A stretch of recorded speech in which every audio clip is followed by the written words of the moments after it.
Welcome to this episode of Moments in Leadership.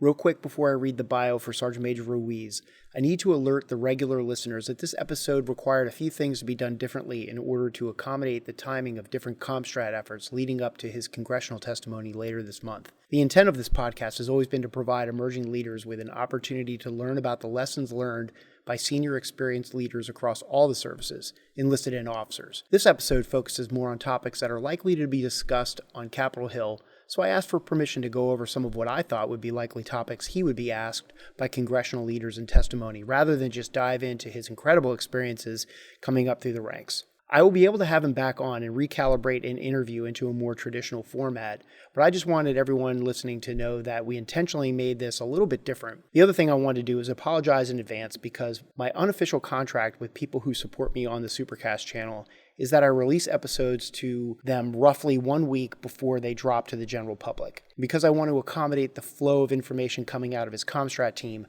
I'm unable to fulfill that contract on this episode.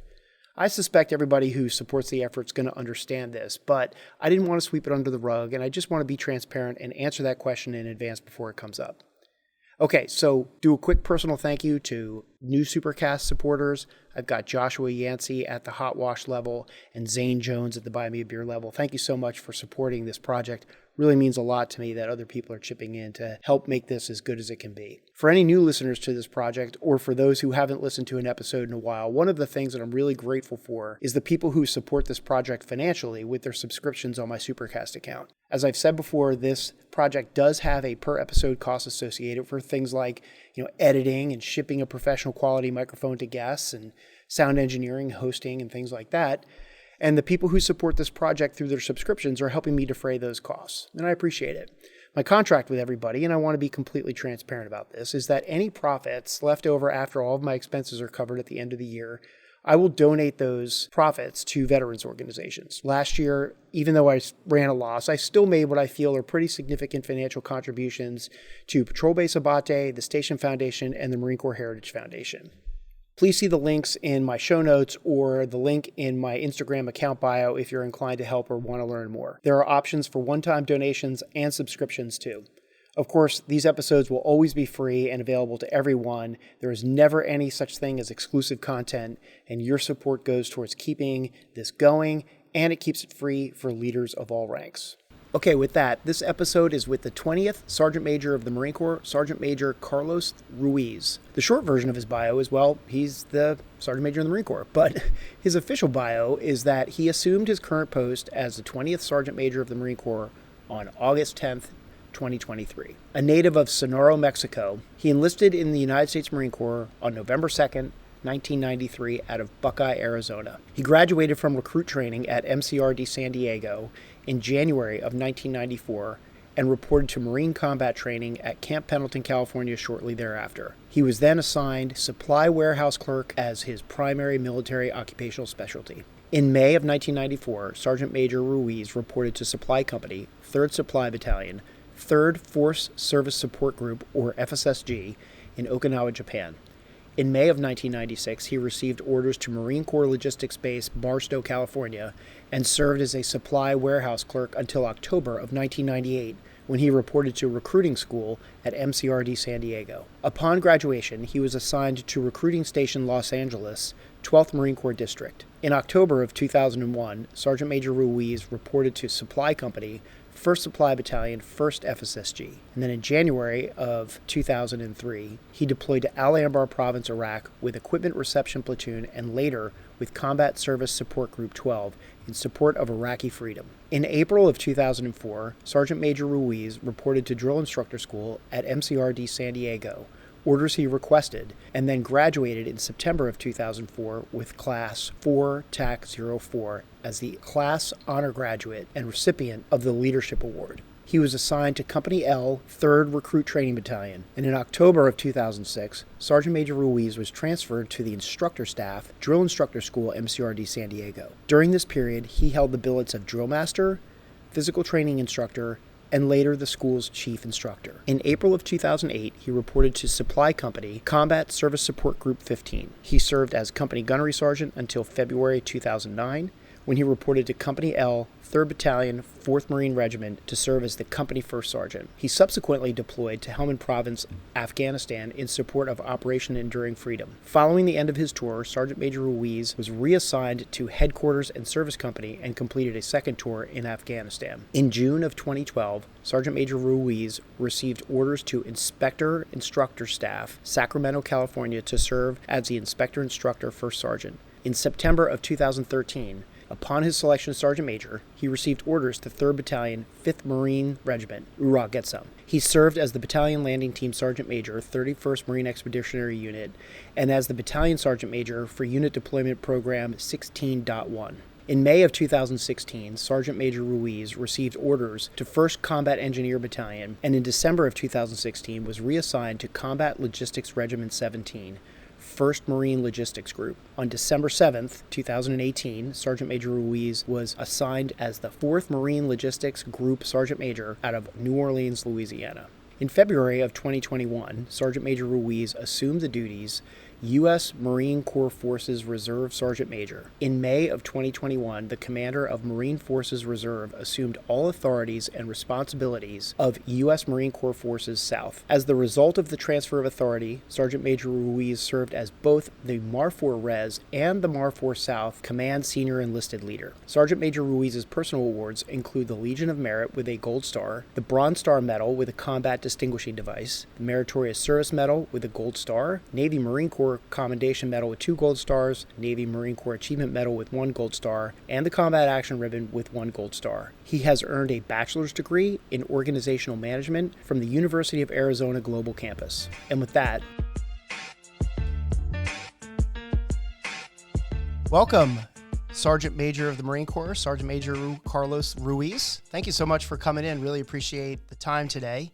In fact, you are the first person to interview here and do a podcast in my global headquarters here located in Alexandria, Virginia. Probably heard this through Master Sergeant Fuentes, who's done a great job of getting this whole thing set up for us. But we put some questions out to the Marines, and there were a ton of questions that didn't make the cut. I could show you them later if you want. But just so I can only imagine. Right, exactly. There were the obvious ones, right? Barracks, things like that, too. What do I put in my hair? Got it. Right. Suavecito, by the way. Yes, the green can. I figured it would be a great question to ask you about the hair, but you've already answered it because as 2 older men with great hair, I have hair challenges too. So I use a little fix your lid in my, yeah, that's how I get to stand up in the front. Use a blow dryer? No, I don't. I just towel dry it and I kind of, fluff it in and I do what my hairdresser. God, it's just terrible looking at you in the face and using the word hairdresser at the same time. You just said hairdresser. You caught yourself. I'll do push-ups later, I promise. So I pay $11 with $2 tips. Yes, I know. Home base. I'm a little bit more dainty now that I'm out. So that's okay. But that does actually lead us up into a first question. Somebody by the name of Lieutenant General Bellin had a question. You wanted to know if you could tell everybody how you got your nickname Hollywood. I don't know if the statute of limitations is over with yet. But I was a recruiter out of Hollywood. RS Culver City, PCS Hollywood, 1998 to 2001. And for about a year and a half, I was alone and unafraid on the corner of La Brea and Sunset. Okay. Like that was I said, wow. I said, I'm literally a block away from Hollywood. It was characters constantly flowing through the recruiting office. Fast forward to Iraq and being deployed to Iraq, and I was part of the advance team to bring in the equipment off the ships. And so I became known as the person that could get things. They didn't know that was my job, but to them it's like this guy. And as people got to know me, they would ask questions. What was your last duty station? Well, just a few months ago I was in Hollywood. Right. So that became a thing, and to the point where I wrote, if you remember the Kevlars back then, they used just that leather. The leather band. Just like right. The headache smells maker. Delicious. You're like the 1,000th person to wear that thing. Did you ever see a new one ever? I saw one once, and the new ones, they're not, we're really talking to some old people here, but like they had the folds in them that Yes. hadn't quite softened up yet. Yeah. It was almost worse to have a new one than an old one. Yes, Yeah. sir. And so I remember having found, or someone sent me that padding that looked like a toilet bowl covering thing. The foam with like the holes in it. That's yeah, right. You put it at the top. That's yeah. right. So properly marking my Kevlar, instead of putting my last name, I put Hollywood on it. So everywhere I went and I put my Kevlar down, it was Hollywood. So that's how I was the man who could get things. That's awesome. That's a great. What things I could get? I don't know, trams, Right. You know, the MP motorcycles, everything that came off the ship. You would not believe. Wow. What was inside those? It's like that scene out of Band of Brothers where they steal the motorcycle. That's and, right. Right. Like I was literally, I guess I had to test drive them, of course, before I, Right. Passed them on to. Right. the I mean, units look, that need- I'm sure it was all above board or you wouldn't be Sergeant Major in the Marine Corps, absolutely, sir. I mean, Dave. Right. Right. Yes. Thank you. I appreciate that. I am out now. So we just jump right into it. I know you've got your first congressional testimony coming up, right? And that's a new, I mean, geez, I don't know if any sergeant major job before that has prepared you for that. So I know you'll probably get a lot of these questions. I hope you get a lot of the questions that I have for you that the Marines had that came in over Instagram for us. Everybody wants to know, okay, here's the one that everybody really wants to know about. It's the leather belts and the unit patches up, but we'll get there. Yeah. Okay, we'll get Yeah. there soon, right? Yeah. But here's the big one, and you know it. Right? You already know what it is. It's the barracks. And I don't live in the barracks. I haven't seen the barracks in a long time. I can't imagine they're any better than they were when they could even be worse. It seems like there's a problem there. And, I acknowledge what a large-scale problem the barracks are. Maybe you could take some time to describe to leaders listening, how large-scale it really is. And I'll, of course, have some follow-up questions, but a problem this broad takes resources and time to address comprehensively. And, of course, the Marine Corps could just drop everything, right, and just get after the barracks. But we have other lethality and modernization requirements that have to be balanced because we have to vanquish our nation's enemies, right? I mean, that's just kind of it. So maybe just dive right in with the barracks. Yeah, so I've been on the seat like 5 months. Most of the stuff on my desk has to do with quality of life. And I don't think that's just because it's the sergeant major's job to deal with quality of life. That's everyone's job.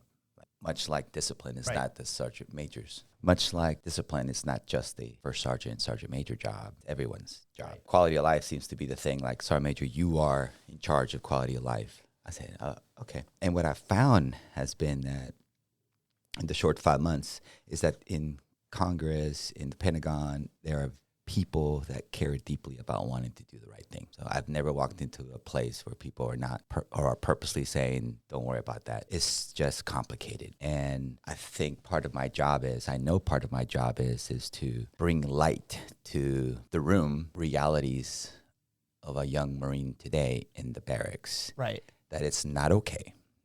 That it's not okay for a Marine to come home, because that's their home, and have mold, or the temperature is 98 degrees.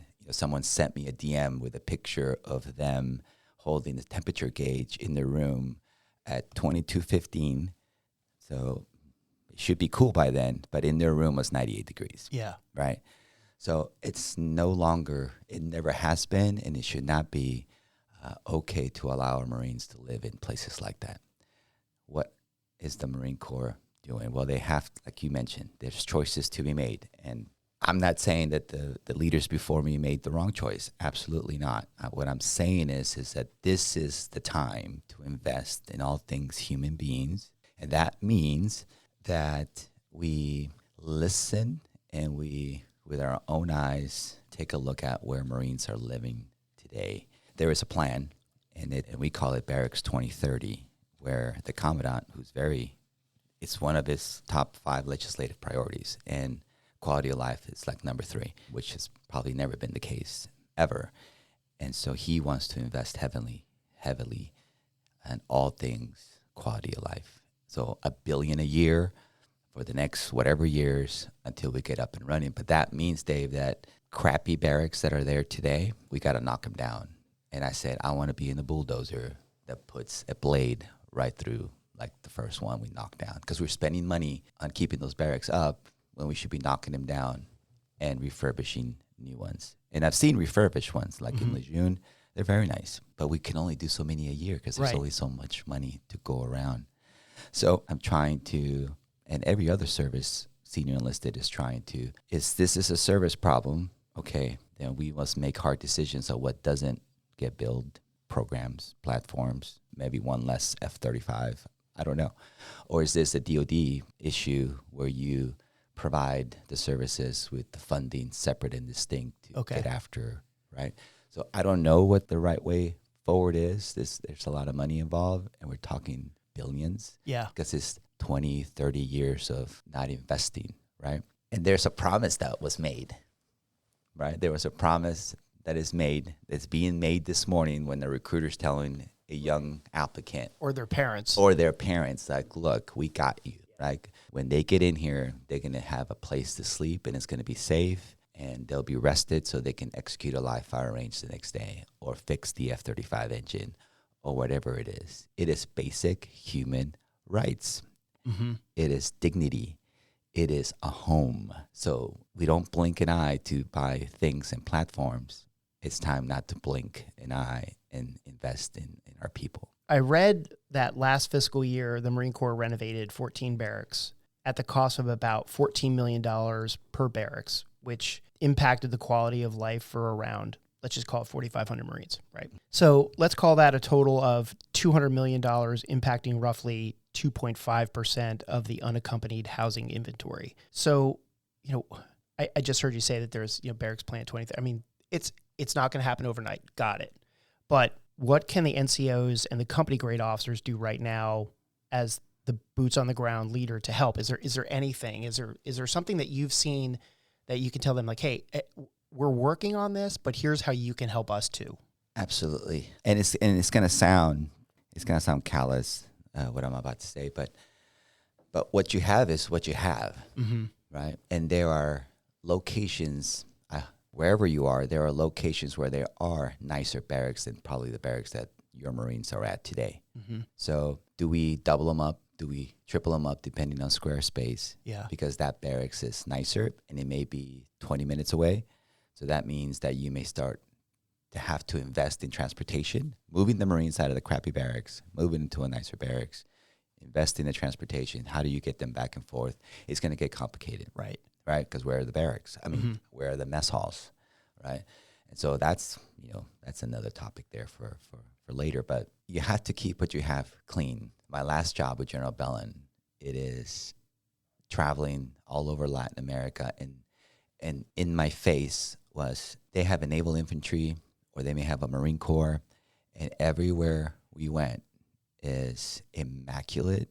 They have what they have, and they take care of what they have. They may have, they do have, in some cases, barracks, squad bays that are older than ours, but you wouldn't know it. You wouldn't know it because it's the way, because that's what they have, right? So a Marine that's listening to me right now is like, well, that's not good enough. And I agree with you, right? It's not good enough. Will you, in certain places as a Marine, ever see a brand new barracks get built in your contract? I hope so. That's what we want. We're committing to you. I am telling you that this commandant will put the money into infrastructure. He will. DOD will. It's just that time.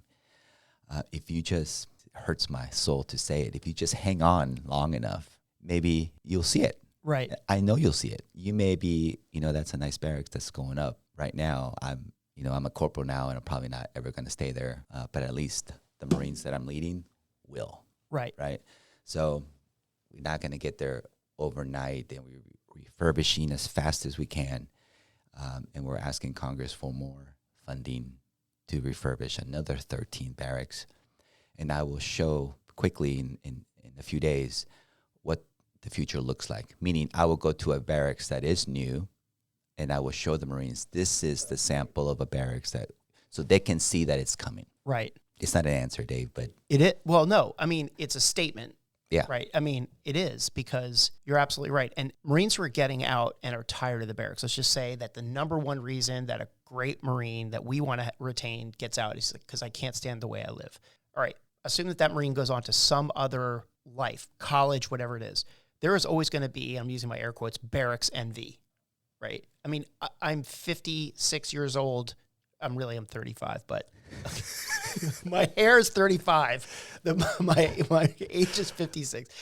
And I have where I live envy. Yeah. I mean, I look at people across the street from them like their house is nicer than mine. So, I mean, there's always going to be that envy. You go to college, you're going to have dorm envy. There's dorms that have been around for 30 years, and then the dorms that got made last year. And some people are in the shitty dorms and some people are in the great dorms. I mean, there's always going to be that. But I hear you saying, I think the important thing there is there's a plan. And I know you're going to talk more about it in a couple of days, but just a quick follow-up question. But how do you deal with the understandable cynicism and skepticism from the Marines when this barracks thing becomes the hammer that they want to use to beat on the service at every opportunity? And how do leaders at all levels out in the fleet explain that in a way that is not an excuse or breaks faith with the Marines? Yeah, it's undefendable.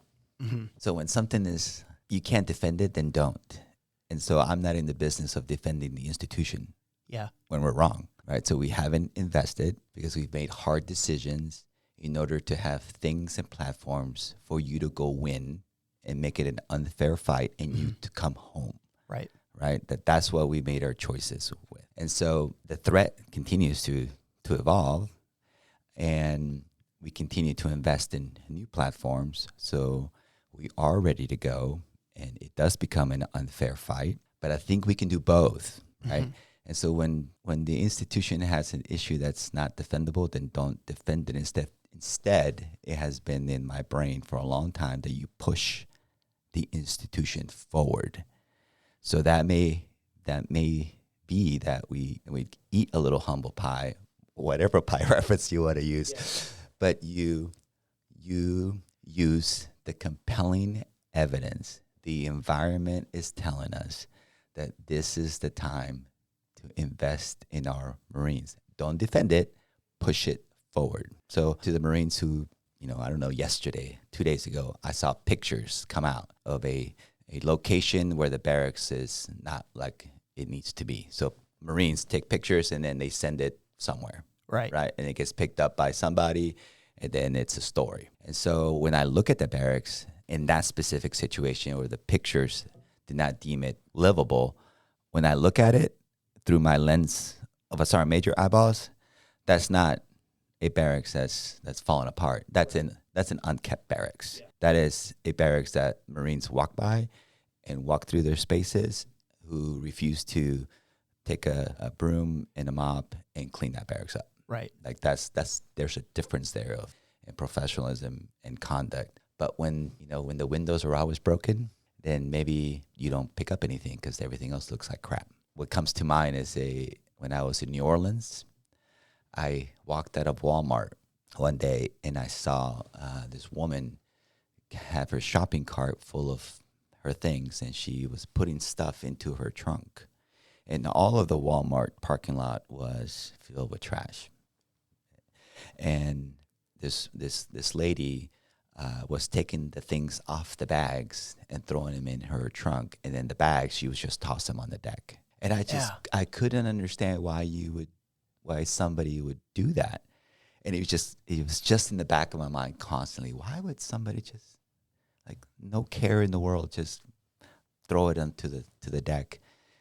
And then someone told me, it's like that's what it's a way to rebel, and right. It's a control. Mm-hmm. I can control me throwing this on the thing. It's just like everything else around me is crap. Yeah. So I'll just keep that is so far away from what our Marines deserve. And if you're talking about recruiting talent and keeping talent, we better hurry up, and we better start now in investing in all of these things so we can compete with the civilian sector. We can compete for talent. Anytime you use the word poverty, anytime you use the word to describe pay, to describe food insecurity, I was gonna say food. Yeah. It doesn't go well for recruiting and retention. But I say all that because that's on our worst day. As I speak, we're like at 95% closing in on the first term retention, 3 months in. And so I say that because I can build Marines at Taj Mahal, like the most beautiful condos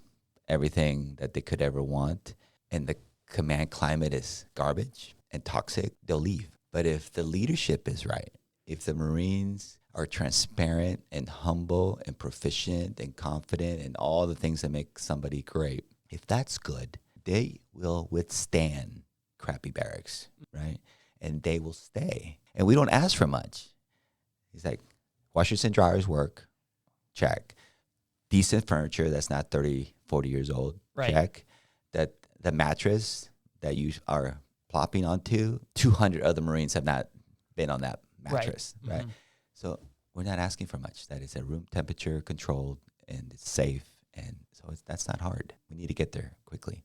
Kind of shifting gears a little bit into the next question, but I think your advocacy of use and your pursuit of, again, my air quotes for listeners, the conversation with Marines on social media is really notable, especially relative to other senior leaders. So I'm curious where your approach to social media came from and what have you learned, both good and bad, on that? I mean, how do you see it as a helpful tool for other leaders? Because I've seen some great leaders on social media, and maybe you can share some of the things that you think could also be pitfalls, or more specifically, examples of inept usage that undermines them as leaders. Yeah, it was an evolution because I, like you, have great hair, but you're older. Yes. I'm sorry, the last sergeant major I couldn't make hair jokes with. That's true. That's true. For me, it was, for a period of 2 years is look at this thing, right? It's pretty cool. Like you can find your friends, you can do this, you can do that. And then it became don't be on social media. It's nothing good. There's nothing good that comes from it. Move on. Your Marines in front of you in a formation is what's the most important, the only thing. And then it became, for me, with General Bellin. He's a lot older than me, and you too, Dave. Yeah, he is actually, yes. So if he's gonna try to find a place to communicate to Marines, then who am I to say no? Right. Like, no. So, when you have somebody like that who says, I'll jump in with you, right? And then we'll figure this out as we move. If that's where Marines are, then that's where we should go. And COVID happened and we needed to find a way to communicate to reserve Marines spread throughout. All over. You can't put them in formation. You can't do this. So we used social media to speak to them, to tell them what's coming and what you should do. These are your choices. This is where we are. And I found that there was a moment where Marines, their questions were so professional, cared so deeply about what was happening. So it started clicking for me that this can be a thing for good. Right. And then I realized that just like in a face-to-face formation on social media, a Marine can tell when you're fake or when you're real. Except the difference is now, in the old days, they used to think it.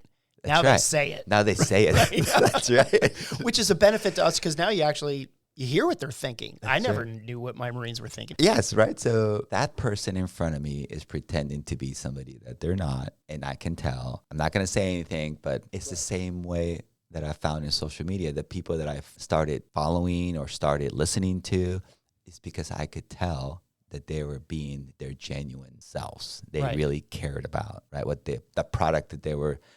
It was mostly about coaching and mentoring and knowledge-based, and this is how you do your gear, this is how you do. Yeah. And so when I started seeing all the goodness of serious Marines trying to communicate and mentor and coach, and Marines who may not be getting that from their own leadership have a place to go to find that, right? We're giving it to them from somewhere. I thought that was pretty awesome. To the other side of the coin, anytime I see Marines in uniform doing, I'm doing air quotes, silly things or following a trend, or you have our uniform on, it's gut-wrenching to me, maybe because I'm institutionalized, Mr. Dufresne, right? I don't know that it ages well, right? And if you wear corporal chevrons, Sergeant Major Black talked about it. From the moment you hit the yellow footprints, we're talking to you like you're a leader, like we're developing you into a leader. but especially when you have NCO chevrons and staff NCO chevrons, and you are wearing a uniform and you are doing things that you know deep inside of you that are not promoting our values, what we bring to the American people, and you know it, but that little other thing about me is creeping in and taking over that uniform part, and it's more about maybe you're looking to connect, maybe you're looking for love, appreciation in a different way, right? Yeah. And if that attention. So for that few moment, you feel good doing what you're doing, and then you feel good for the next 24 hours seeing the numbers climb because of what you did. I'm happy that you felt good, but it won't age well for you or your junior Marines, I think, as you develop into a more serious person. And so I don't know that I have ever seen a PLA or Chinese social media of their Marines, our near peers or any other uniforms that tries to do harm on us doing those kind of things. Yeah. So when they see it, what we're doing in a uniform, in a TikTok or whatever, what do they think? Does that strike fear in their soul? Or do they start thinking, maybe they're not that serious about their profession. Right. Maybe we can take them. And that's the last thing I want. Me too. Is for someone to think, oh, they've lost focus. Now, they don't know that that same Marine is probably closing in on range 400 and putting a round in somebody's head. Right. Right. So that's still happening. But I don't want ever someone to think that we are not in a serious business. I think that's great advice. I find that I'm a heavy user of social media just because that's how I promote this. So I probably inappropriately on it every single day.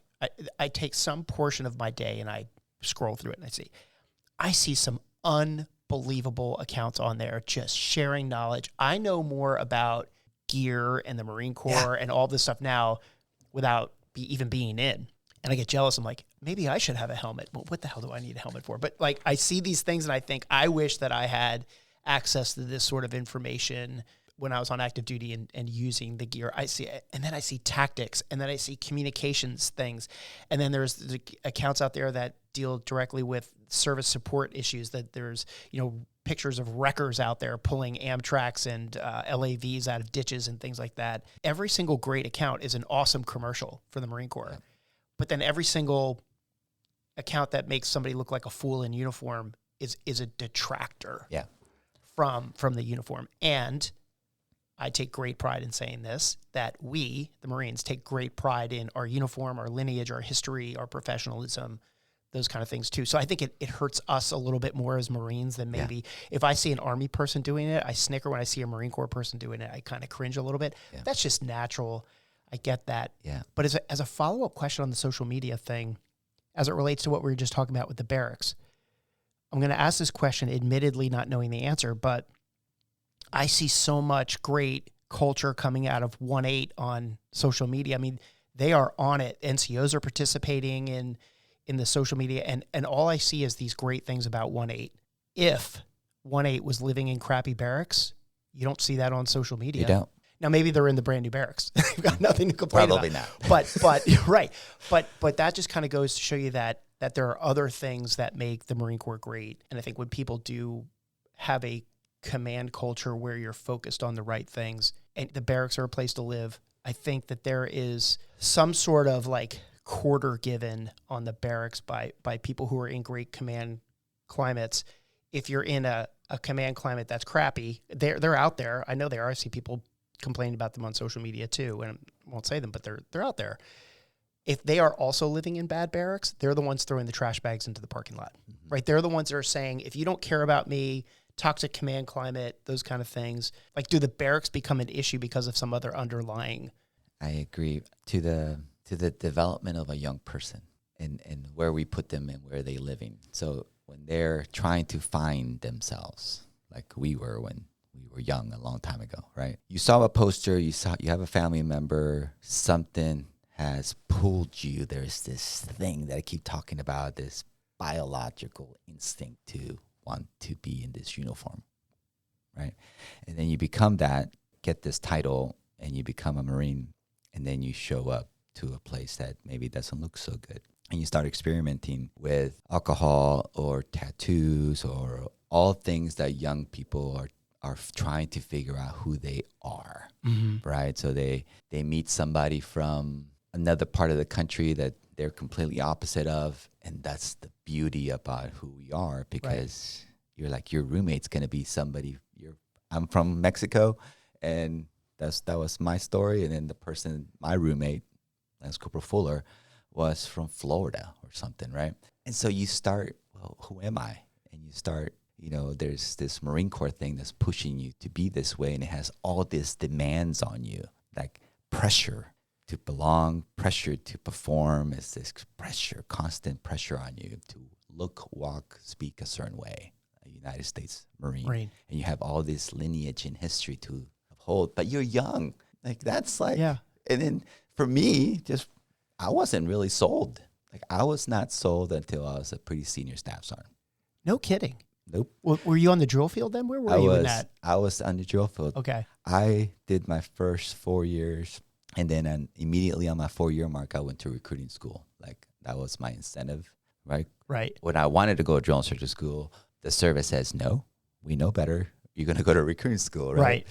And I end up at recruiting school and did my years in California as a recruiter, and I was successful. And I was putting Marines through, and they would give me the before and after picture, but I didn't really get it. Right. I didn't really get what I was doing. I was like 23 years old, 20. It didn't click, Dave. And then I come back and I go to Iraq, OIF 1, right? And you would think I would mature, but here I am running around with Hollywood on my helmet. Yeah. So not there yet, right? I come back, and then I end up going to drill instructor school, which was my original dream. Then when I saw that process happen is when I really started, oh, this is about human beings. Yeah. Like, you have impact. Like, what I'm saying to you, you are taking in, and you are trying to figure out, should I follow that or should I go this way? The people who I see every day who can influence me a lot more than you can. So what I say to you as a staff NCO, it really must be built upon the trust that you have tried to gain from that relationship. Right. And so when I say I wasn't sold, like, every 4 years I was thinking, I'm out. Like, this is it. Okay. Right? And there was always somebody. There was always somebody who would come and touch you in the shoulders. Like, you're different. Like, you're going here, you're doing that, you're going to recruiting duty, you're going this. And it was someone always taking the time to pay attention to me. I come from nothing. Right. Right? Like, nothing. Like, my business doing in this billet. Like, how did I get here? I got here because people said, you're going here, you're doing there. Clueless to the fact of where I would end up. Right? It's a matter. It wasn't situations. It wasn't combat. It was people pushing me to be uncomfortable, people pushing me to places that they thought I would succeed, that I would never take on my own, because I was young and I was trying to figure things out. Yeah. Right. And so when I think of Marines today, I don't think they're that much different. And I think that they're trying to figure it out, and their place, wherever their feet are today, and they're looking around. You know what? The barracks are not so good, but my staff sergeant is pretty awesome, and my NCOs really care, and they're fit, and they speak about the service in a certain way. And yeah, they also have dreams and aspirations to be somebody else, but they're not on where we are today, because they understand that it's a serious business. Or they're looking around and be like, no one's serious here. Like, people are just about themselves, right? No one's paying attention to me. Right? I'm the quiet one. I'm the one that doesn't think like others. Maybe not the spotlight Marine where you're shiny and people pay attention to. Popular, right? I'm just trying to figure it out. I'm in my own head, and I'm just trying to stay out of somebody's way. Who is coming to find that Marine saying, you know what, you'd probably be pretty good at this? And in the same way, a first sergeant or a sergeant major tapping a second lieutenant or a lieutenant in the shoulder saying, hey, I've been watching you. You're doing pretty good things, sir. I think we're missing that because I think we take for granted officers that they're just going to stay, that they're just like, they're not. And they're not. Right. And so if we don't pay attention to the human, not necessarily the rank, I think and it's okay to go. Sure, I did. Right. I mean, it's okay. Right, and then I came back, but whatever. Or the reserves, right? But that's such a fascinating thing to say because, okay, let me just share my experience as an officer, which is anecdotal, right? It's my experience. It's also old. When I made the decision to get off active duty, it was there were a couple things. One was, and I'm saying this because I want people to hear me say it. It was because I found something I wanted to do more than be a United States Marine. I just had a passion to do something outside of the Marine Corps. I wanted to go back to graduate school. I wanted to get into finance. I wanted to own my own company. I wanted to do that. I didn't get out of the Marine Corps because I hated it. So one, if you're going to get out, you gotta make sure that you have a plan to. Don't get out just because you don't like it, because then you'll just end up into some other organization that's sort of like a military, just not wearing a uniform, or you'll end up coming back in. But when I got out, the other thing that happened, and it's different now. It's sort of like the way officers career designate, but the commissioning sources back then commissioned regular officers and reserve officers. But every officer did 4 years on active duty first. So if you came in through the Naval Academy or you came in through ROTC with a scholarship, you were commissioned a regular officer, and you could stay in as long as you didn't get kicked out. If you came in through ROTC and didn't have a scholarship, PLC, OCC, you had to compete for augmentation or career designate, and you had to go through a board. And because the services were shrinking in the mid-90s, it was super competitive to get augmented. It was very difficult. So you saw all these great officers get flushed out of the system just because there wasn't enough boat space for them to stay in. Yeah. And then you saw people in the mid-90s, because the economy was doing really well, the good officers were saying, I'm going to get out. The good officers and me were saying, I'm going to get out, right, and do something else. And so you do have to pay attention to the officers, because the good ones will get out. And I can remember all 3 times on active duty when somebody told me I did a good job. Right. Yeah. So, but it's impactful. Whether I can tell you, I can remember every single time an enlisted Marine came up to me and said, "Sir, that was awesome," or something like that. Those things resonate. I think anytime a boss tells you you're doing a good job. And I go back and I read some of my old fitness reports, and I think, wow, that guy really thought pretty highly of me, Yeah. Maybe it's too harsh, but it's about not treating people like they're pieces of furniture. And so the people inside whatever formation you're in today, there is a contract that's made that the Marine Corps is responsible for a bunch of things to deliver to you, to your soul, to be ready to go, right? That you must be proficient. These are the standards, and this is the standards that you will reach to. But the other side of that, Dave, is that the person has a responsibility to the service, that I will not get fat, that I will look at my profession and everything that I need to know about it. I have a responsibility to get better every day, that I will stay fit, that I will know as much as I can in order to provide information to those that are following me, and be able to compel to the leadership that there is a problem and that you are strong enough and able to communicate the needs of your Marines. So there's this two-way thing. I will push you, Marine Corps will push you to get to a standard, and then not interested in lower standards. I'm interested in raising the standard. This is the Marine Corps telling the Marine, and the Marine is interested in pushing the Marine Corps forward, get out of the 20th century. This is where we can go quicker, faster, listen to what I'm saying, and continue to pound the leadership to push it forward to where we need to go. And it starts with you knowing your job first, right?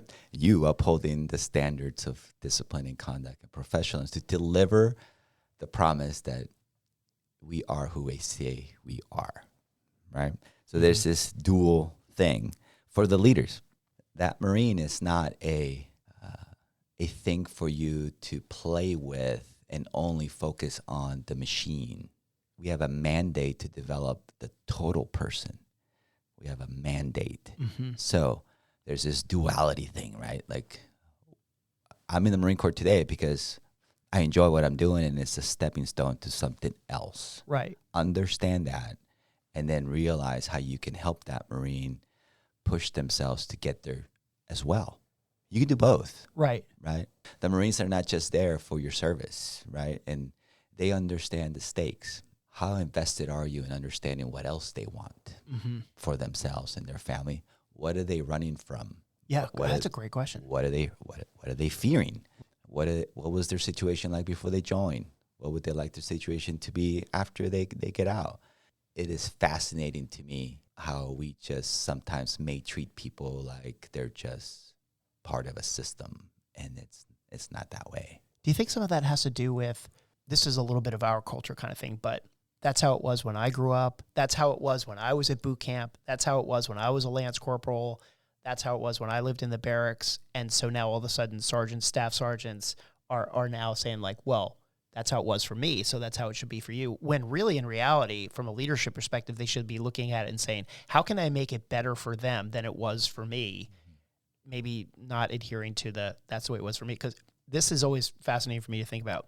Do you know that your way down the line future replacement is a Lance Corporal right now? Yeah. Mathematical certainty, right? So there is some Lance Corporal out there that in 25 years is going to be the Sergeant Major of the Marine Corps. There's no other path to it. But they're probably experiencing some quality of life issues right now that are gnawing at them. Maybe the most qualified Lance Corporal to be the future Sergeant Major of the Marine Corps decides to get out because whatever one of these things that we're talking about. Yeah. Yesterday I spoke to a congresswoman, and I said to her, I've been waiting 30 years. Yeah. I've been waiting 30 years to point out how we can maybe push the ball forward a little faster, right? And I think you can help me, ma'am. I think you can help the service. I think you can help the DOD. This is how we can think about all things quality of life, which is weird because, much like all of my career, the things that I wanted to go do that the Marine Corps said, no, you're going this way, was the best thing that could have ever happened to me. Yeah. Right? Like, did everybody on recruiting duty hear that statement right now? yeah. I didn't want to be a recruiter. Yeah. And it was the best thing that could have happened. I wanted to be in this duty station and this duty station and be there, and it didn't happen. And I remember fighting so hard to get to certain places. I'll give you a good one. I wanted to go to the barracks. And how do I get to the barracks? It's like, no, you're going to 3-4. You're going to 3-4 Lehman Company.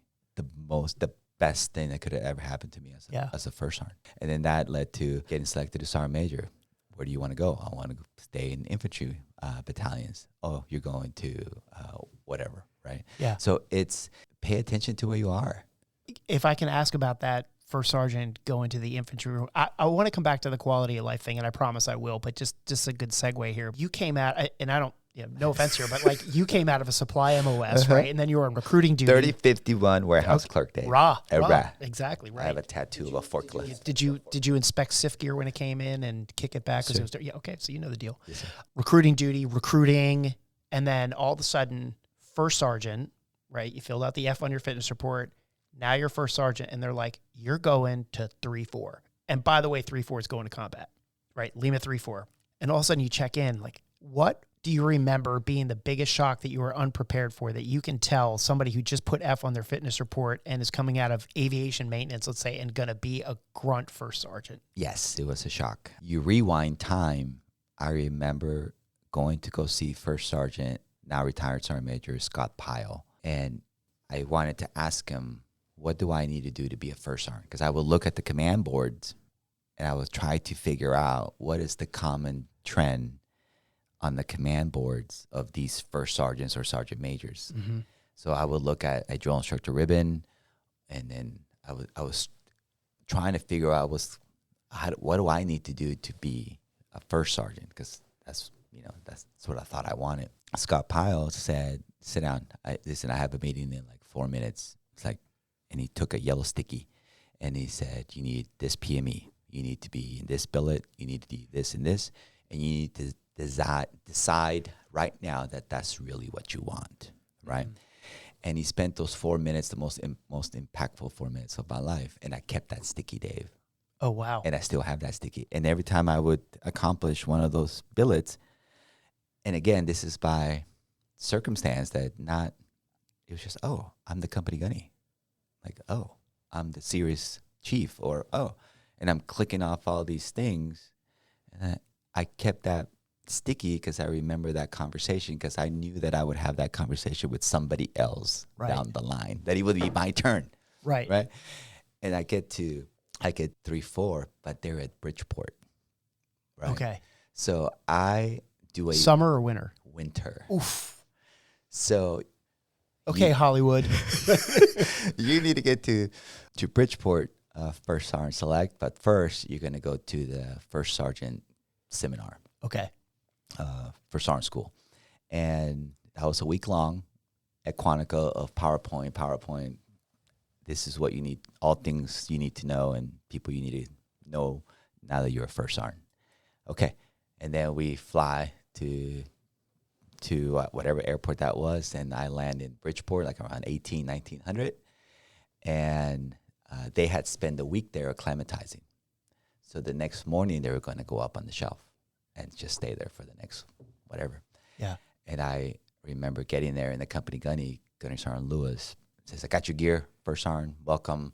We're going to go to chow right now. The company commander's already over there at the mess hall. You meet him, and then we'll come back, and tomorrow morning we're stepping off at blah, blah, blah, blah. I said, okay. And I have all this pile of gear. Right. Skis. Like, they have been a whole week learning how to get on skis, learning how to get on snowshoes, like all of it. And then here you go. Figure it out. Right. And I knew that time as I knew it would be different in a good way. But I was smart enough to know that Gunny Lewis, like, hey, man, I'm from this world. What I'm looking at right here, like, I need some help. Yeah. Right. And he's a company gunny, and he's got a million things to do, because we're going up, right? So you imagine company gunny's life, right? Yeah. But he took the time to help me set up my gear and make sure that I didn't look like a bag of donuts when I stepped up in front of the Marines, right? And I remember getting a count card the next morning, getting the count card and seeing what I had. And then I step out and I see the Marines already feet shoulder width apart, carrying everything, skis sticking out. You know, they have all the weapon systems, all the heavy weapons company. I could just picture weapons company was like my right of me. And I looked at these young people and I was like, holy smokes, don't show anything, just right. And I gave the count card to the company commander, and he's like, first sergeant, like, you ready to go? It's like, yep. I knew enough at that moment. I said, platoon sergeants, come up here. So I held the company commander. I said, platoon sergeants. I just wanted to know what the plan was, what's going to happen should someone fall out. I just needed to know the SOPs. Mm-hmm. It was just instinctive to me, I guess, that I wasn't the front of the bus, but I knew enough that I needed to ask more questions. Yeah. And so we stepped off. And then within, 2 miles of climbing, I remember a staff NCO falling out. And I remember the company gunny coming up to me, hey, Staff Sergeant so-and-so from blah, blah, blah is falling out. We may have to put him in the van. I said, okay. Keep climbing. Marines drop their packs to take a whatever break, and it's just pouring snow, Dave. It is just pouring snow. And I remember the Marines dropping their packs. They face a certain way. They start stripping down. They have their T-shirt ready to go. They take off their wet T-shirt, and then they put a fresh one in, and they're just doing all things that they do. So I'm just going back to Mexico, like in boot camp, like, okay, what are they doing? Okay, now I'm doing that. Right. So, I'm just following what everybody else is doing. I'm not going to stand out. Right. So I do my thing, and we finally get to where we needed to go. And then that night, the company commander says, first sergeant, what do you think about the staff sergeant, the platoon sergeant that fell out? This has been a problem, blah, blah, blah, blah. That night, we went back down to relieve that staff NCO and then place a new staff NCO in their stead. And that immediately sent the message to me, like, this is about, you need to perform, you need to look like, walk like, all things of a standard of a United States Marine. Like, this is the place where accountability exists. And the staff NCO, I looked into his eyes, says, you are relieved of your duties. I need you to get healthy. I need you to blah, blah, blah. And I need you to return as best as you can, as fast as you can. Okay. Right now, you're going to be shifted to this place. So it wasn't, Dave, for me, you're fired, you're weak, you're worthless. Right? It was a moment that I'm looking at a human being who doesn't want to fail, didn't want to let the Marines down, doesn't want to be embarrassed. And I can feel that coming from him, his acceptance of, I'm not pulling my weight. First sergeant, I understand.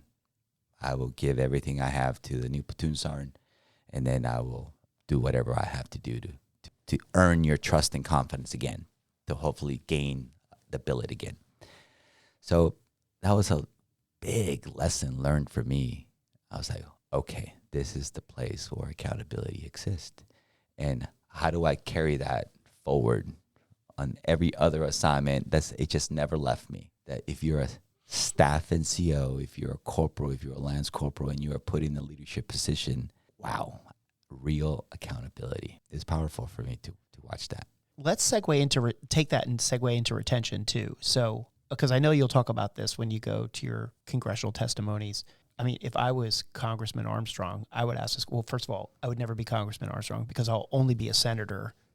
Okay, so if anybody's listening and wants to tap me to replace Tim Kaine here in Virginia, call me up. Or Secretary of the Navy. I'll take that too. Yep. But if I were to ask you a question about retention, I think it would sound something like this. Like, if the Marine Corps is focused on keeping their best and their brightest after the 4 year, so everybody's in for the 4 years, and at that point you've had an opportunity to evaluate everybody. And I know that there's some great new changes coming out with personnel management and everything in the Marine Corps. Can you talk about some of the things that have changed and will continue to change that you think could be really impactful for retaining the best and the brightest, because you're competing with civilian world, you're competing with wages, you're competing with potentially better housing, better lifestyle, balance, all these kind of things. What is it that the Marine Corps is going to do to work on the retention policy? Because a few minutes ago we talked about how people are getting out, and they always will, but there's a lot of quality of life issues that reside outside of just the barracks. Are we creating things in their everyday life that we can get rid of that create a little bit more balance in people's lives? Because I know there's a daycare problem in the Marine Corps across the services, taking care of kids, working till 2000. Are there some things that are being looked at across the Marine Corps that can maybe increase literally the quality of people's lives outside of the barracks? That's good. The systems that exist today, right? The programs, what I didn't know that I know now. There are so many talented people inside our organization. When you say tier, when you say best and brightest, like, I scored a 40 on my ASVAB score. How'd you beat me? That's not true, Dave. That's not true. So I always, look at that, and people's desire to serve does not equate to test scores, right? So, if we are focused on and only on the tier ones, for example, the very highly, talented Marines out there, that's not who makes up most of our organization. It's regular people. It is people who score 40s on their ASVAB test and have a QT of a 96 or a GT of a 96, because I'm talking about me, who could barely comprehend what was being asked of me on the ASVAB test because of my language barrier. But my desire to serve was in the 90s, if 99 was the perfect score. So who stays in the Marine Corps? Well, people who find purpose, and people who find meaning, and people who connect with values, and people who connect with leaders. That's who stays. And it doesn't matter what the Marine Corps thinks, how the Marine Corps tags them to be a tier 1, a tier 2. I had a research done of all the Bravos, meaning people who scored less than a 50 and higher than a 31 on the ASVAB test. Where are they in the Marine Corps today? Where are the ones that scored 50 to 99? Mm-hmm. Where are they? Who gets out? Who stays in? The Bravos turn into alphas. The Marine Corps makes develops you into a tier 1. Yeah. Right? It's just the way that we are built to improve upon you, all things you. It just happens naturally. And so now what we have to think about, and this is going to be it's a culture issues, because like, the Marine Corps eats first. Mm-hmm. Has to, right? And it will always eat first. Right. The nation demands it. Yeah.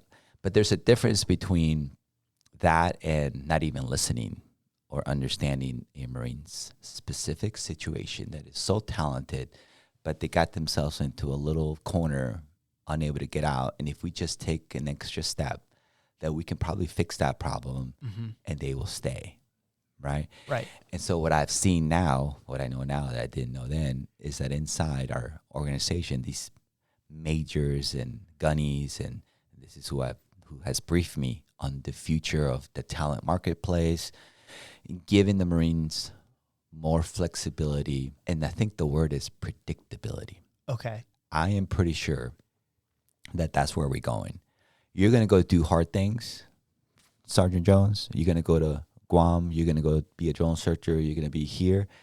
But I'm going to send you here after that. Right. Right? So don't sell your house, because you're going to come back here. Yeah. In 3 years, you'll be back here. I'm not a fan of my job. I have grown from my 96 GT, and now I feel that I can contribute to the Marine Corps in this field. Okay, go on this site, and you will see all the MOSs that you qualify for today, and here are the things that you need to do. So giving the Marine more freedom to move their career, to help the Marines be more lethal, but also keep them engaged in their fire burning. Yeah. Right?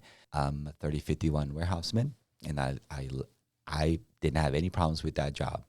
I just knew that I could do more. Yeah. Give me more.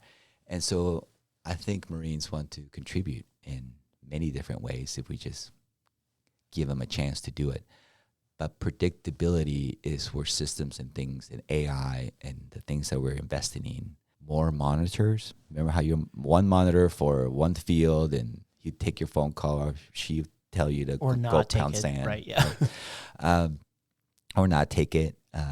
Now we are investing in bringing in more monitors to reduce the ratio of Marine per counselor or monitor, so they can have a better conversation with you and understand your family dynamics in order to get you. Now, what I need from the force is we will work with you. Man, we will bend over backwards to get you to the right place at the right time where your talents are needed. But someone's got to go to 29 Palms, and someone's got to go to Okinawa, and someone's got to go to Guam, and someone's got to go to many different hard places, and that's where you got to go. But I think we can take it one more step and say, well, I'll bring you back here, or I'll go there. Just a conversation is happening today that never happened before, or only very few people who knew somebody got the hookup, right? Now we're trying to say, no, everybody has a say, understanding that the Marine Corps has the last say. Is it more than just having the conversation? I mean, are things actually happening? Sure. I'll give you an example, like dual military families. That's a good one. Yeah. Talk about that. Now it requires a general officer before approval to split up a military family. Let me say that back. Now, in order to split them up, a general officer has to say, make it happen. Yes. Really? Yeah. Okay. Well, before it was like, no, you're going. Right. It was the monitor. Right. So now if we're going to split up a dual military family, the general officer inside that building, the MNRA building, Manpower and Reserve Affairs building, must approve that breakup. And it has usually to do with school, and there's not the school's only so long, and so whatever the reasons are. So we want to keep families, dual military families, together. Yeah. Single parents who have family care plans that rely on family that are there. We should really pay attention to that. Right. Otherwise, it's not even a choice for a single parent. You're going to move me here where I have no other place for my children. Right. You think I'm going to give up my child? Right. So or a special needs child is another. Right. Yeah. Like, no. It's a way for our, air quotes, systems to have a checkpoint with a human that says, no, the system says this, but the human being is saying, we're going to commit this. I mean, we're going to commit with you and put you here, or give you this job, or do this because we want you to feel and believe that our best interest is to take care of you. You deliver your best self to the service, and there's a contract that was made, right? That you will commit back to us. Mm-hmm. Hopefully you'll stay because we were there for you. Is there going to be an opportunity for, and this may be a little bit of an extreme example, but is there going to be opportunities for people to say, I have family, a life, my wife has a career in San Diego kind of thing, and I just want to do 20 some years, but I need to stay in the San Diego area. And in my days, that was a no, you were going to move around. As a matter of fact, they wanted to move you around. Are opportunities like that going to be made available for families who have is that on the table now? Every situation will be different. Dave. Okay. I was on the West Coast for 20 years. I went 29 Palms, Mm-hmm. Hollywood, the Depot, Camp Pendleton. So for 20 years, I bounced around there. Right. And it wasn't until I was selected to go to Marine Forces Reserve that I ended up moving to the other side. There are examples like that, right? We just have to be really smart about it, because even like what we found, you mentioned childcare, that a lot of the staff inside the childcare centers are family members. So when you move, and you're moving unnecessarily just because as they move, then you lose a staff member from the childcare, which means less children in that development center. So we're like shooting ourselves in our foot. So what we had to do was, we have family members that work at the CDCs, and we're moving them. Okay, if we are going to move them, hey, CDC, who's receiving that person, do you have a job? Do you have an open spot? Most likely, yes. Right. Okay, you're going to go straight from boom, CDC to CDC and get started, right? So we don't lose. We were just crazy with staff turnover in CDCs. Like almost half of the staff was turning over, and most of it was our fault. We figured that out. We're down to like under 20% staff turnover. So now we look at, well, what else can we do? And that's really the attitudes of the general officers and senior enlisted today. It's like, well, what else can we do? That should be the focus, right? Because you're the senior leaders. Yeah. What about healthcare? Is that something that you'll be asked questions about in testimony, do you think? Yes. I think it's the TRICARE stuff. Okay. Right. So the accessibility to care, there was an idea that the Defense Health Agency, right, will take over systems of all systems, and they deliver on a promise that the DoD would save money and would be more efficient. Right. Right. But we're not there. So mental health providers, right? So if a Marine does what I told him to do, if you're having problems, go seek medical health. I am having thoughts of hurting myself. Sergeant Major, I'm doing what you told me to do. I'm going to go walk into the clinic and I say, I need help. And then that clinic turns around and says, you have an appointment 45 days. Right. 45 days from today. That's unacceptable.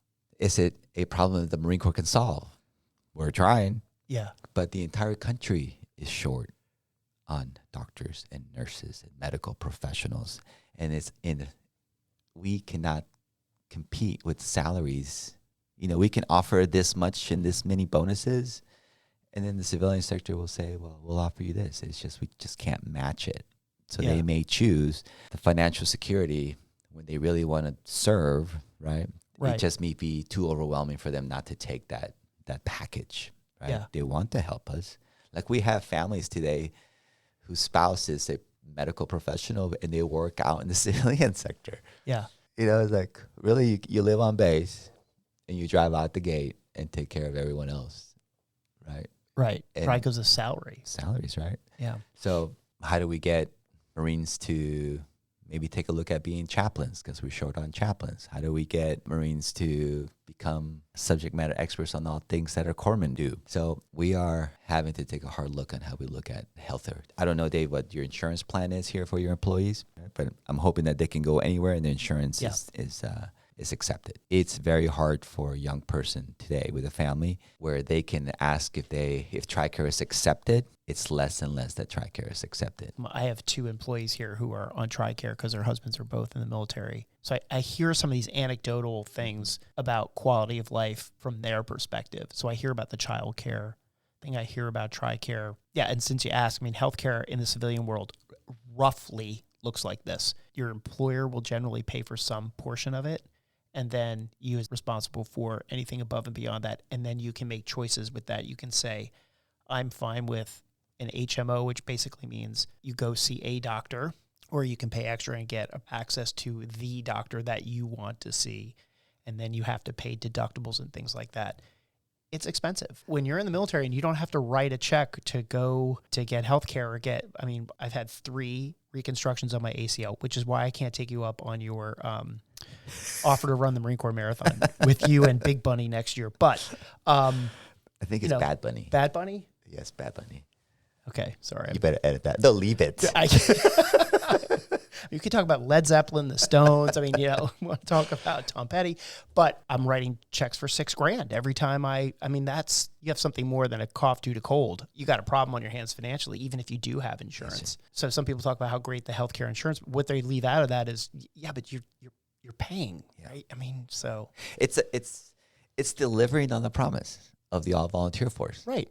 Medical was part of it. It is. And so when we are telling a young person and a young family that don't worry, you will always have health care, and then we don't deliver, or we deliver in a way that is not satisfactory to the standards of today, and it's 45 days later or 60 days later, it just erodes. It's just one more paper cut, one more thing that is like, why am I dealing with this? Right. Now, we have to be better at educating our Marines and families on the finances part, right? So the compensation package of a service member is pretty good, pretty competitive. To your point about you having to dish out, the health care for your employees, they would have to pay for that. And that's probably why the transfer from active duty to the reserve component has been so popular, because of that TRICARE bill. Right. The amount of savings that a person has when they join the reserve component with TRICARE is life-saving. Yeah. It's also great. I mean, okay, quick plug for the reserves. Yeah. Because most people know that I really love my reserve time after my first reserve time. Yeah.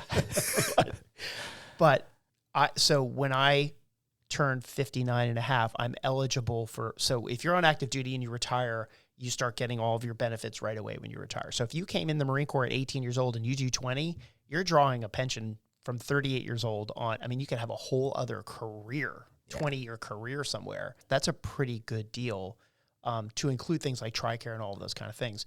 I have to wait until I'm 59 and a half, which is fine because I'm a civilian. I mean, I have employment, right? Yep. So at 59 and a half, if my world went to hell and the company went out of business and I had no access to healthcare, I'd be eligible for TRICARE. I don't know all the details of it. I just know I am at some level eligible to be on that.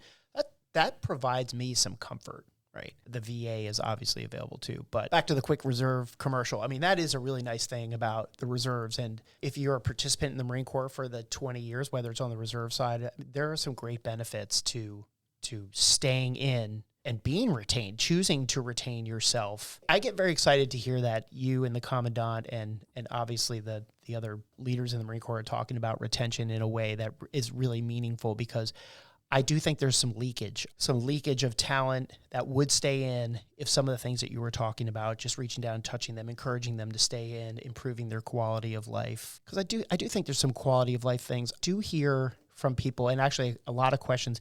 I got a ton of questions that came in on the internet, asked me kind of anything, but they were in big themes.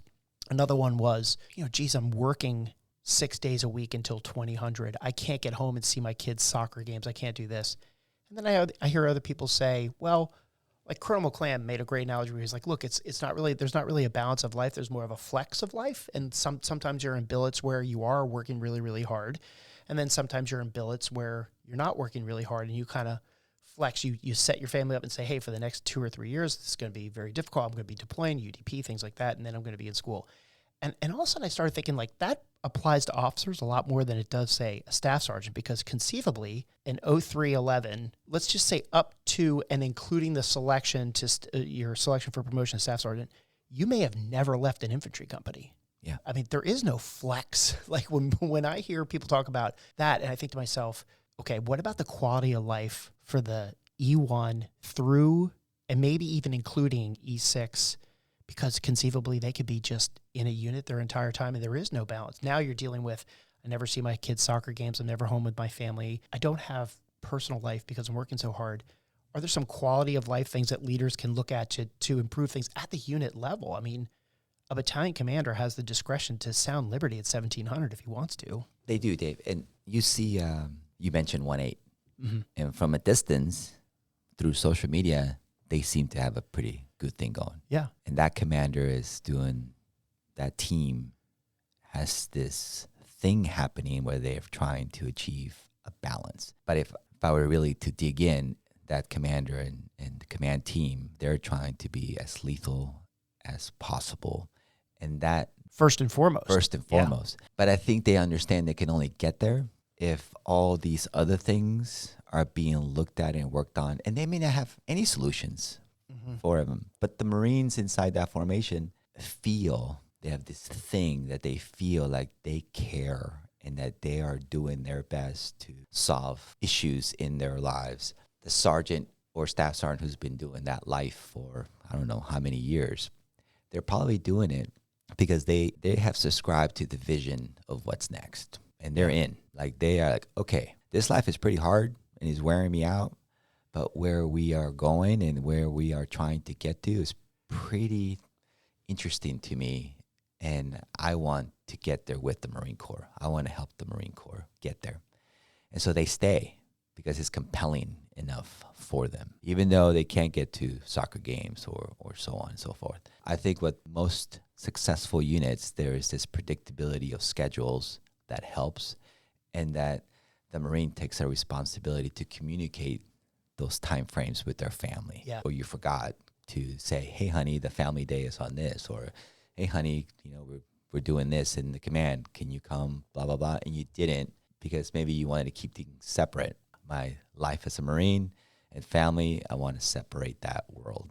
Some people think that way. I don't know what's right or what's not right for your individual situation. So I think the mission compels people to stay, and the vision of the commander and how you make people feel compels people to stay. When those things are not being worked on, then you start looking around and you're like, yeah, I'm tired.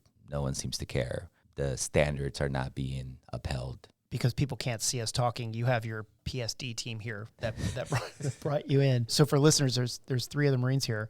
And when the four of you walked in to the office today, I was making a joke about how I don't let people put trash cans under their desk because I just have this persnickety thing about seeing trash cans with the liners out. I think they look like shit. And somebody made the joke about, well, where's the any mouse box to put the complaint in, right? Yeah. And I thought when you were just talking and reflected back on that comment, like, you know where my any mouse box is? My competitor who's about to hire them. Right. So like I'm always dealing with the quality of life drives the fact that my most important asset leaves every single day at 5:00, and I hope to God they come back at 9. Yeah. And that nobody is offering them a better deal.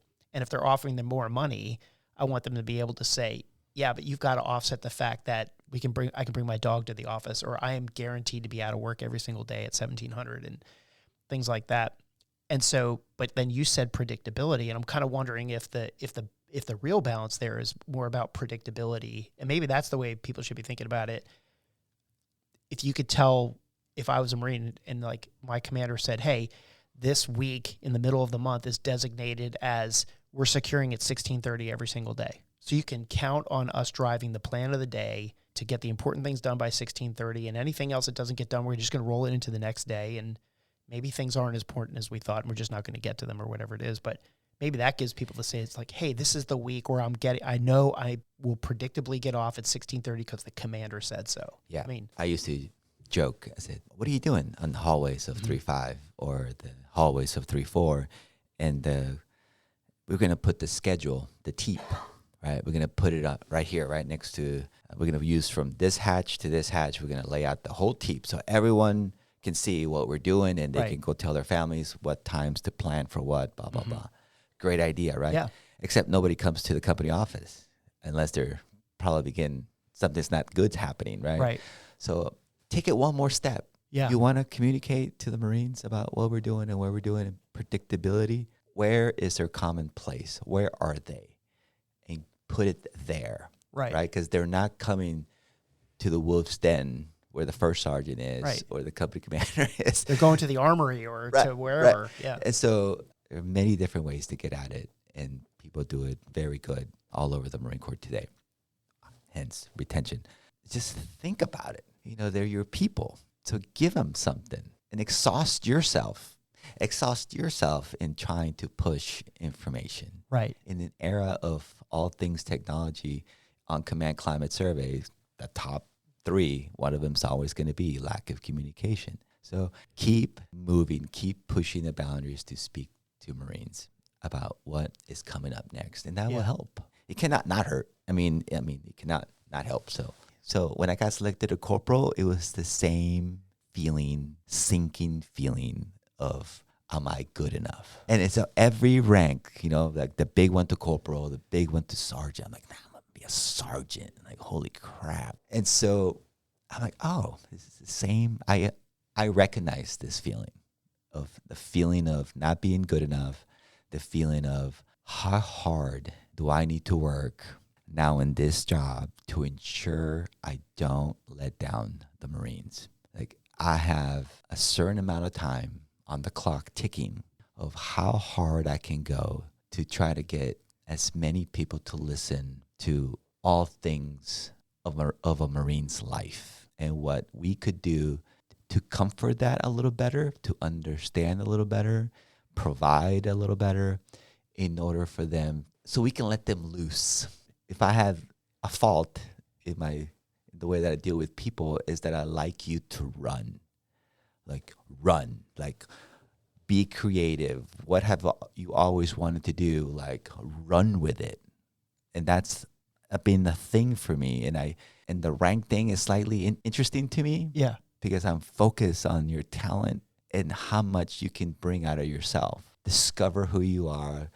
Bring it. Like, I'm listening. I'm here. Go. And so I have a clock in my head, and it's how much can I make people listen to what Marines are going through today, slightly interested in the studies, the RANDs, the CNAs. Like, I am bringing forward to the table reality of today's Marines, and I feel like I can feel them.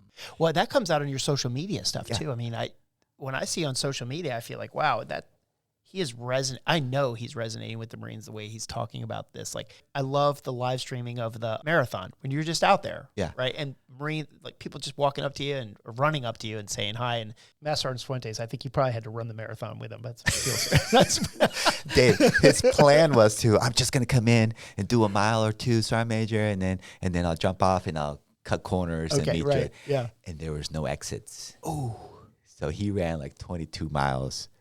Of the 26. Did you give him a 96 after that? No, next year, Gunny Sites for. is running it with you, right? Yeah. I already volunteered her as well. That's great. But even like the other one, the marching of the platoon. Oh, that was awesome. I love that too. Yeah. Like, Master Sergeant went live without me knowing, right? But it's a natural thing that I followed an impulse. It was the environment was telling me I was there. And sometimes leaders are too worried about, this isn't what we do, or this isn't my place, but they're looking for you to be you. They want a relatable person leading them. Relate. And so all of this is going to bite me in the butt at some point, like being too much me. I get it, right? But I don't have a problem with that. Like, failing in front of people, I don't have a problem with oversharing. Like, this is who I am. That doesn't mean I haven't internalized the standards of a Marine. I will slay you. I will take your soul. You take me off, I will take your soul, right? That exists in me because I have internalized the standards of what it means to be a Marine.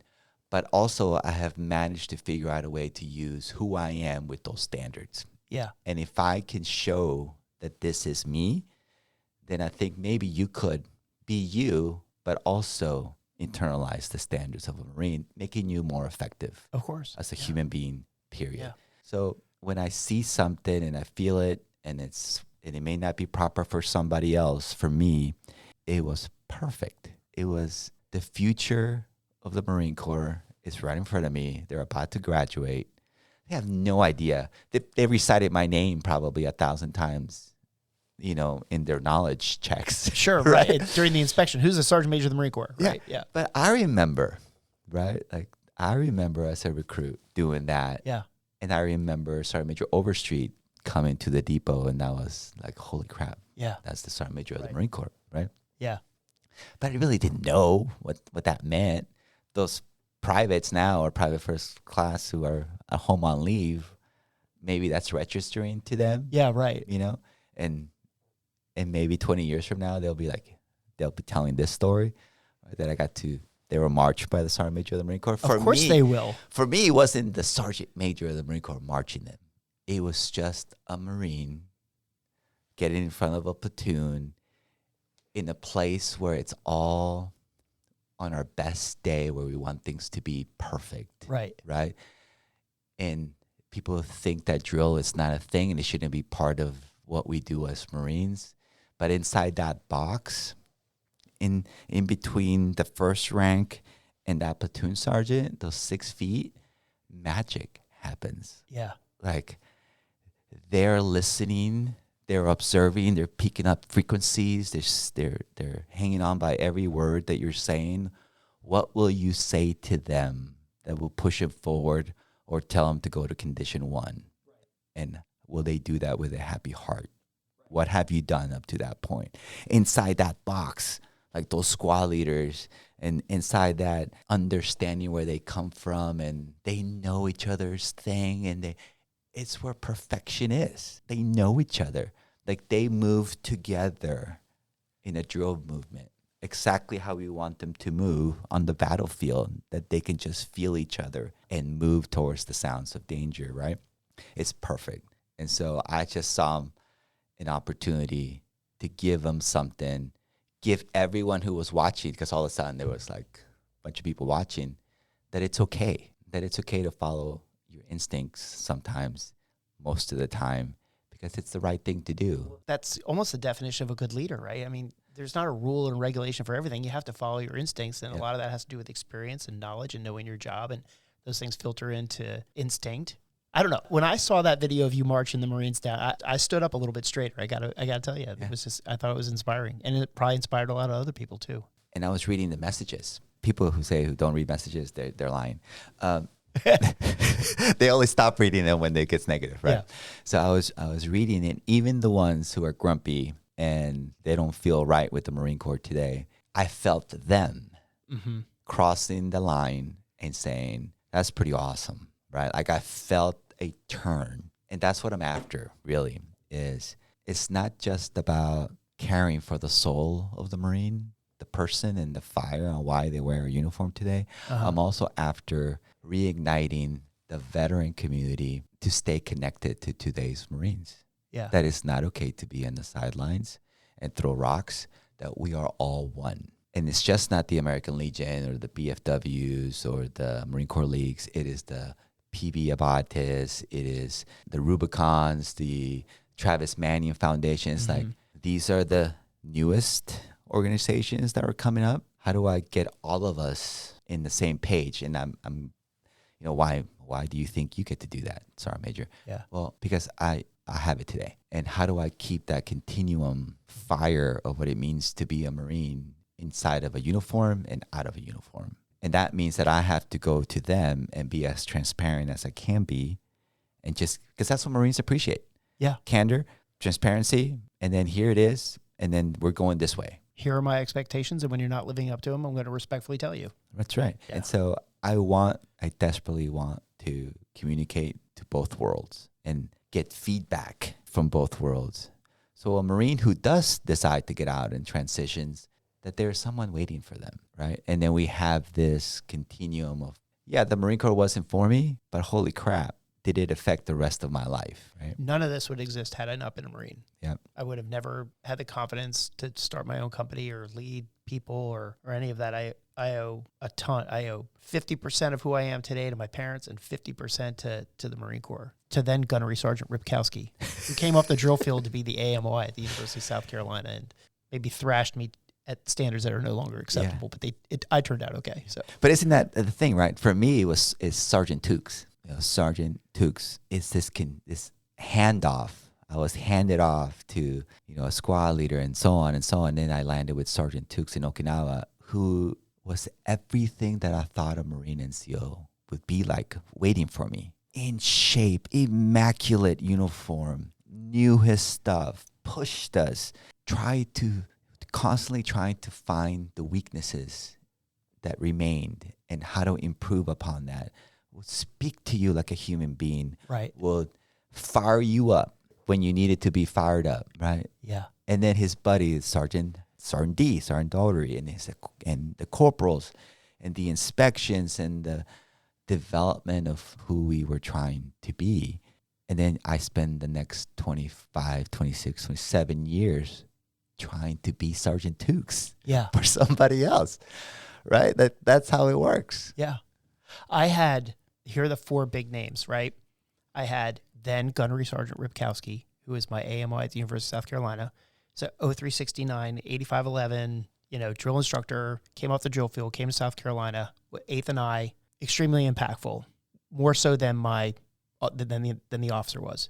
Then I had Captain Reel. He was the MOI at Norwich University. Have no idea what happened to him. Staff Sergeant Instructor Villanueva, who was a grunt sniper. So he was the heavy hand, right? He was the yeller. Yep. And then Platoon Sergeant Gunnery Sergeant Black, not former Sergeant Major, but was a Force Recon Marine. I remember he came out in the squad bay one time without his shirt on. He had a big deer tattooed across the front of his chest. And if anybody knows where he is, please put me in touch with him because I want to let him know that I turned out okay. So those 4 Marines, right? Real quick story. We were running at OCS. And we were coming down this road that was behind the obstacle course, and it had those little dips that get created by the rain, like just a little. And we were running, finishing up a run, and I stepped in the thing. I fell, kind of twisted my ankle, fell off to the side, big cloud of dust kind of thing. And Staff Sergeant Villanueva, picks me up by what I feel like was the back of my neck and pulls me up and says, "Armstrong, get back in that formation right now. Gunnery Rip would expect way more than you not being able to catch up." And I was like, whoa. I just heard my AMY's name come out of my sergeant instructors like, these guys are talking, right? Yes. And I thought to myself, Gunny Rip, for as much as he was yelling and everything like that, like he was making sure that his men at the time were performing down there at OCS because he trained them to a standard, and that standard was you get your ass back. Like you fall down, you still catch back up. But the standard, right? Like if Dakota Meyer told me this, I was talking to him and he said, we were talking about standards, and he's like, Sergeant Major, I want to help any way I can. Dakota has evolved into a very different Sergeant person. Major Kent told me that recently, that he's really, He's really doing a lot of good things for us. And we were going over and over about standards. And he said, if we don't evolve and we keep training if we think that training to my standard at my time, if we continue to do that, we're going to get our ass kicked. Push the standards forward. And I usually tell TBS, I say, what's the minimum score to pass the PFT? Right. I've been there when you've asked this question. Yeah. And somebody always pipes up with the answer. Yeah. Right? Someone's always like, and it's crazy numbers, right? They think that the standard is like over 200 points. And then when I give it to them and they're like, what? Yeah, that's a 3rd class PFT. Yeah. That's 8 standard. How do I raise the lowest standard inside my formation? Right, so each one of those Marines understands the Marine Corps standards, and inside that formation, there's someone performing at the very lowest standard. Yeah, and you raise the entire standard by raising that low one. Makes sense. And so maybe I try to be too careful, but I think it's our responsibility to constantly push the standard forward to who we want to be 10 years from today, and by hanging on so tight to who we were 20 years ago, 15 years ago, it's a problem. No, it's like push it forward, go run. Well, Gunny Sight's going to karate chop my ass if I don't wrap this up, but she's tough. I know she is. Also runs a great Instagram site. Rapid fire questions. Okay. The first one is, everybody is all excited about bringing back the leather belts and the patches on the uniforms. Under consideration, do you have personal thoughts on it, or do you want to pass? Not under consideration. Not under consideration. Not under everybody will be really consideration. excited for that answer, I'm sure. But hey, asked and answered, right? Why does 7th Marines, who all live in 29 Palms with a relatively low quality of life relative to units in Pendleton, why is it that 7th Marines, UDPs, back and forth to Camp Schwab, which is also not one of the more luxurious places in the world, where the people who live on the ocean get to go out on the Muse? I have no idea. They wanted it asked, so there you go, right? Oh. Yeah, I'm trying to think. It must have something to do with what's available, right? I never thought about it before, though. Yeah. You know, why do the people who live on the beach get the good deployments, and the people at 29 Palms go to Camp Schwab? Because you have Lake Bandini. That's it. That's it. Yeah. Well, hey, thanks so much for your time. I really appreciate it. This is a lot of fun. And I just think that when the Marines get to hear the real relatable you, it's inspiring. And you're inspiring, and I know you're doing great things in the Marine Corps. So I appreciate your time and doing this with me. And I hope it's not the last time we do it. So, Dave, I just end with this. Thank you. And I want to be good enough for you, right? Like, I want to deliver in changing the way that you live and how we look at your pay and how we look at all the other things that hopefully you're not paying attention to one day, so you can focus on being the best Marine possible. And I know that should something happen and we get called, that we get to prove our skill set against somebody else, that will come. And when that day comes, I want your families to be taken care of, so you are fully focused on what you must do to take care of yourself, your Marines, and come back home. And so how do we do all that? And it's complicated, and it's lots of hard choices, and it's something that we work at every day. And there are people, organization today, that literally wake up thinking, how do we make your lives better, right? So don't think that that's not happening. I've seen it with my own eyes, how much people care about where you live and what your paychecks do or get to purchase. So you joined because you wanted to be part of something different, but you have to invest in that. it's a contract. It's a contract. Yeah. And you have a responsibility to the Marine Corps as well. And I will not stop and I won't rest until we have the ability to provide you a place where you can get your PT, your physical therapy, your chaplain time, your sleep therapist time, your whatever it is, all things human performance. Like, we are not going to stop until we deliver that to you. Because frankly, that's what you deserve, because you volunteered to be here and because you can vote your way out. And then for everyone else to invest into each other as a person, invest in Carlos, and John, and Dave, invest in who they want to be after they take off their uniform, because that's just as important. It's okay. It's okay to get to know each other, because this is what makes it special. This is how you get remembered. Well, I think the listeners will appreciate that you understand the gravity of the globe and stars that rest between your rocker and your chevrons. And I appreciate your candor today and talking to everybody about some of the challenges, and wish you good luck with your testimony coming up. I know it will be your first, so yeah, I'm sure you'll do fine. Yeah, if I can stand in front of some